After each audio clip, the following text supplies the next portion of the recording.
ان اللہ لا یغفر ان یشرک بہ ویغفر ما دون ذلک لمن یشاء، بے شک اللہ نہیں بخشتا کہ اس کے ساتھ کفر کیا جائے، اور بخش دے اس سے نیچے کے جرم کو جسے چاہے۔ ان الشرک لظلم عظیم، شرک بڑا ظلم ہے۔ ہاں شرک کہتے کسے ہیں؟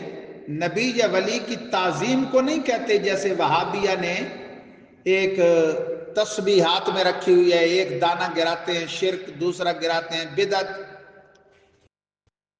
شرک ہے الوہیت میں کسی کو شریک ٹھہرانا، جیسے مجوسی ٹھہراتے ہیں خالق خیر و خالق شر۔ وہ خالق خیر اللہ کو کہتے ہیں اور خالق شر شیطان کو۔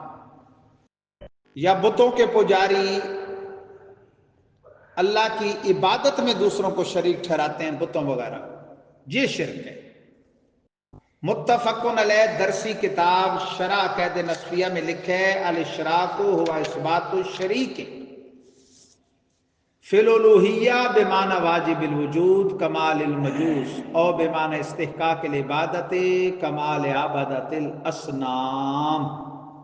لوگو اشراک شرک یہ ہے کہ کسی شریک کو ثابت کرنا اللہ کے الہ ہونے میں، معبود ہونے میں، الوہیت میں، جیسا مجوسی کرتے ہیں کہ ایک خالق خیر مانتے ہیں اللہ کو اور خالق شر شیطان کو۔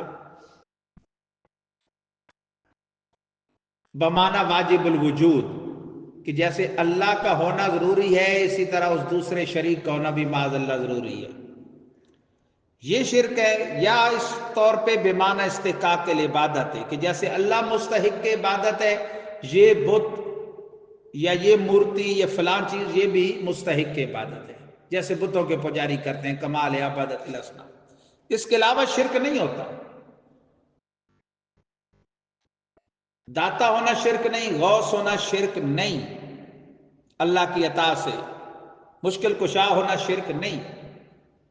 شرک یہ ہے کہ اس کی الوہیت یا عبادت میں کسی غیر کو اس کی طرح واجب الوجود معبود ماننا یا اس کی طرح واجب الوجود مستحق عبادت ماننا۔ اور کوئی ایسا سنی مسلم ان پڑھ سے ان پڑھ بھی کسی نبی یا ولی کے بارے میں یہ نظریہ نہیں رکھتا۔ تو اللہ شرک نہیں بخشتا، اس سے کم تر بخش دیتا ہے۔ کیا مطلب؟ خاتمہ شرک و کفر پہ ہو تو ظاہر ہے وہ ابدی جہنمی ہے، وہ معاف نہیں ہوگا۔ خاتمہ ایمان پہ ہے لیکن گناہ ہیں شرک و کفر سے کم تر، تو وہ اللہ کی مشیت پر ہے، چاہے تو بخش دے۔ یہ نہیں کہ جیتے جی بھی کوئی توبہ کرے تو نہیں بخشا جاتا۔ شرک و کفر کئی کافر کئی مشرک مسلمان ہوئے، ان کی توبہ قبول ہوئی۔ مطلب ہے خاتمہ کفر و شرک پر ہو تو وہ نہیں بخشا جائے، گناہ پر ہو تو اللہ تعالیٰ سے امید ہے کہ بخش دے۔ وَمَن يُشْرِكْ بِاللَّهِ فَقَدْ ضَلَّ ضَلَالًا بَعِيدًا، تو جو شرک کرے اللہ کے ساتھ تحقیق گمراہ ہوا، کھلی گمراہی میں، دور کی گمراہی میں پڑا۔ یہ میں نے تھوڑی وضاحت اس لیے کر دی کہ اس مسئلے میں وہابیہ زمانہ لوگوں کو بات بات پر مشرک بنانے کی چونکہ پالیسی ہے ان کی،